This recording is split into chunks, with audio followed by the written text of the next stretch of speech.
ఇప్పటివరకు ఎవరు రాలేదు. పార్వతీపురం మన్యం జిల్లా ఎల్విన్పేటలో మహిళా మార్ట్ను ఎమ్మెల్యే తోయక జగదీశ్వరి ప్రారంభించారు. వెలుగు డిపార్ట్మెంట్, డ్వాక్రా సంఘాలు కలిసి 40 లక్షల రూపాయలతో ఈ మార్ట్ను ఏర్పాటు చేశారు.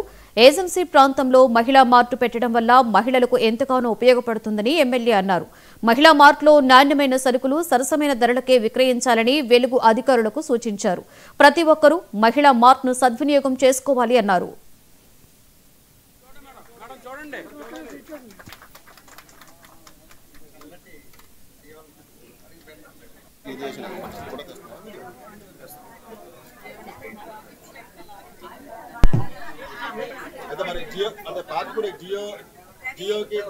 ఇది గవర్నమెంట్ కి అనుసంధానం చేసి పెట్టడం జరిగింది మహిళా మార్ట్.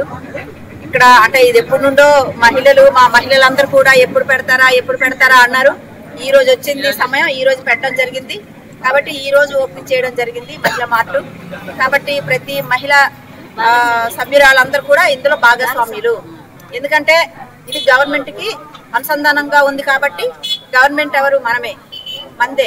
కాబట్టి మీరందరూ కూడా జాగ్రత్తగా దీన్ని ఇక్కడ ఉన్నటువంటి మన ఏపీఎం గారు అలాగే మన పీడీ గారు రాలేదు, దానికి సంబంధించి మన ఎండిఓ గారు అలాగే ఓబీలు డిపిఎం గారు అందరూ కూడా ఇక్కడికి రావడం జరిగింది. నిజంగా ఈ రోజు మంచి రోజు కాబట్టి దీని తర్వాత మళ్ళీ ఒక 3 నెలల తర్వాతే ఉన్నాయి ముహూర్తాలు. ఈ రోజు అందుకే ఏకీన ఇది చేయడం జరిగింది, ఓపెనింగ్ చేయడం జరిగింది. కాబట్టి ఇది బాగా సక్సెస్ అవుతుందని చెప్పి మనస్ఫూర్తి